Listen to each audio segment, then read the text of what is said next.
It's safe to say that video games are on par with movies and TV shows on how games provide a story and can get you hooked onto the game itself for hours and hours. And there's nothing more satisfying than playing through a game you enjoy for an extended period of time and going through that final boss with a badass soundtrack behind and using all the abilities you've learned to take that boss down. Except, we're not talking about the good bosses. I will admit that not every final boss will be perfect, but there are a few stinkers out there that'll make you feel like all that hard work you spent will be wasted.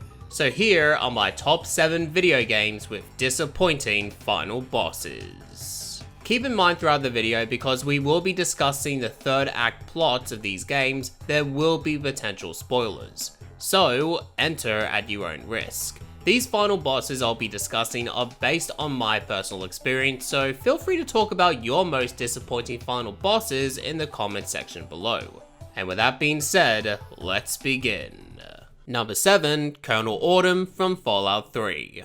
Let's start off with something basic. Now, I may have been a bit too harsh on my Fallout 3 review I did years ago, but now coming back to Fallout 3, I did find myself enjoying it a little bit more if I just ignored the story and created my own path.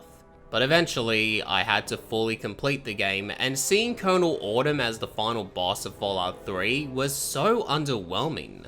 He does show up a few times here and there, but he's never really considered as a major threat to the player. At least that's what I got out of it. When confronting him, you're given 2 choices. 1, you could kill him and the boss fight itself is extremely easy, even at a low level. Or 2, you could spare him and he'll walk away, meaning that all those sacrifices will go to waste. And the dumb thing is, if you fail your speech check, you can reload because it's all based on percentage, not skills.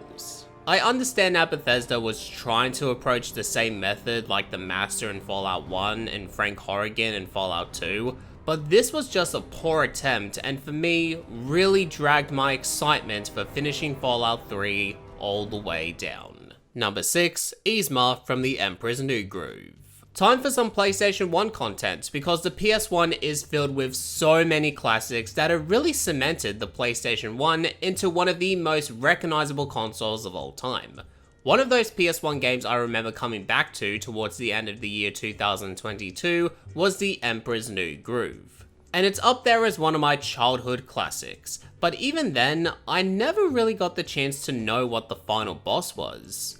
Until I played it again recently and oh boy, what the fuck is this? So you're basically telling me I survived the jaguars, escaped from the crocodiles, went through some tough platforming, survived the slippery controls of a vehicle in the catacombs, having to listen to Condor Man rant of all fucking people. All that just to partake in a quick, easy race against Yzma for the potion. To me, this was just a setback from everything that I've experienced in that game. And the funny thing is, if you lose, Yzma will make a joke and restart the race again. I love this game, but man, the final boss here left me baffled with disappointment. Number 5, Gnasty Gnorc from Spyro the Dragon. Spyro the Dragon is another one of those beloved 3D platformers that got very popular in the early PlayStation days. And trust me, it won't be the last time we're talking about platformers in this list. I was going to go with Ripto and Enter the Dragonfly, but then again, from all the weird and buggy mess I got to experience, I was expecting a horrible final boss in that game anyway. But Spyro 1's final boss, Gnasty Gnorc on the other hand, was something I didn't expect to be disappointing. You start off chasing some very fast boys to grab a couple of keys, then once you've done so, then you chase Gnasty around. Then flame him, chase him again, and flame him one more time, and that's it. Congratulations, Spyro saved the day, but holy damn, that boss turned out to be underwhelming. I feel like I was expecting more out of this boss, especially when earlier he became a major threat when he freezes the dragons in stone, and the armor he was wearing made him look like he was going to be a tough cookie to beat. But I suppose just like a catfish you see on eHarmony, he's just all show, but no go. Number 4, the Protopets from Ratchet & Clank 2. As you may have known, I've started to go back to the Ratchet & Clank trilogy and give all 3 of them a more modern review style. Up Your Arsenal review will be released at a later date. In Ratchet & Clank 2, I couldn't talk about the final boss because of potential third act spoilers, but since this is a countdown video, I can now finally bitch about the Protopets. Captain Qwark ended up being behind this whole evil plan so Qwark can stop it himself as an act of greed and restore his status as a great superhero. It all goes south, however, as the Protopet grows and eats Qwark. Now, who would do such a thing? Pfft, eating people. That's disgusting.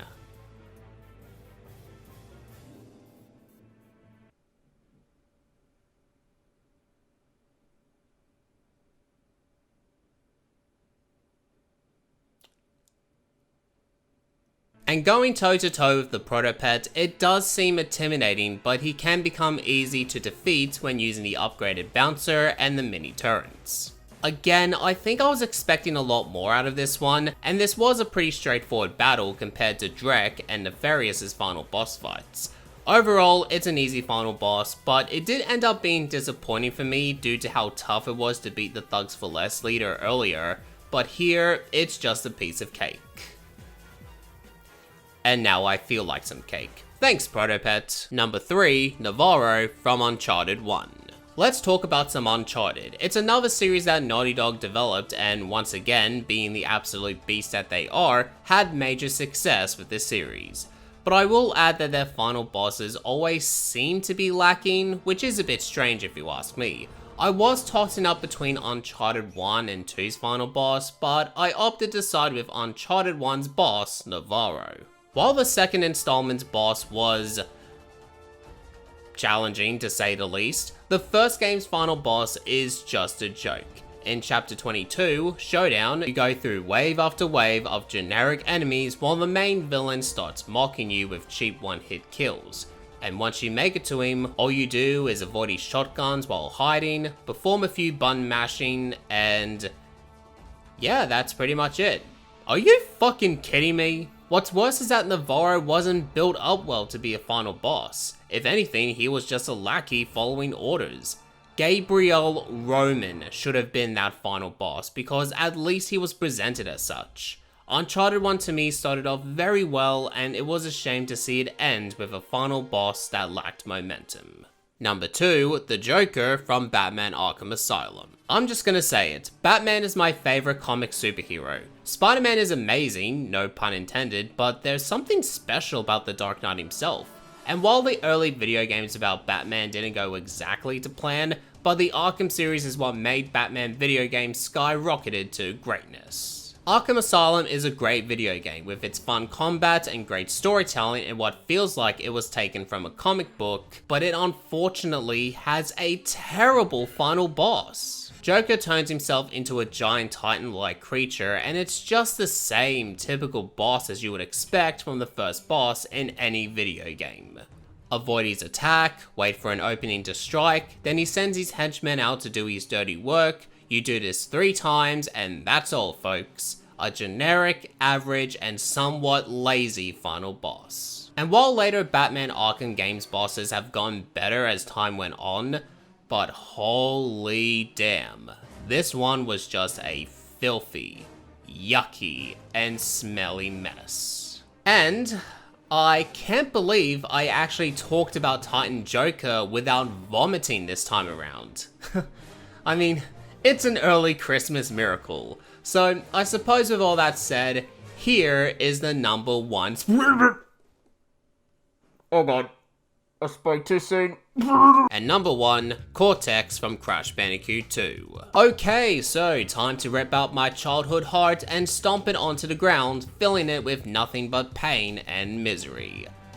Let's talk about some Crash Bandicoot. I will say that the Crash Bandicoot bosses weren't that great, usually rating somewhere between pretty good to Papu Papu. And going through this series to find that one disappointing final boss, I believe I have found it. Cortex from Crash Bandicoot 2, Cortex Strikes Back.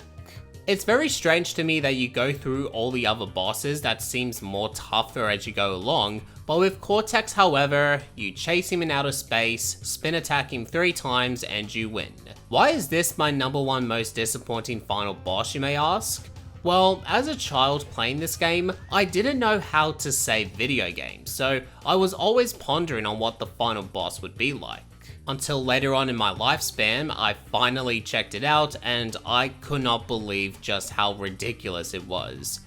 But I suppose it just goes to show that sometimes it's better not to know everything in life, otherwise you could be left with disappointment. And that is my top 7 video games with disappointing final bosses. Thank you all so much for watching, and if you have any countdown video requests, then definitely hit me up in the comment section below.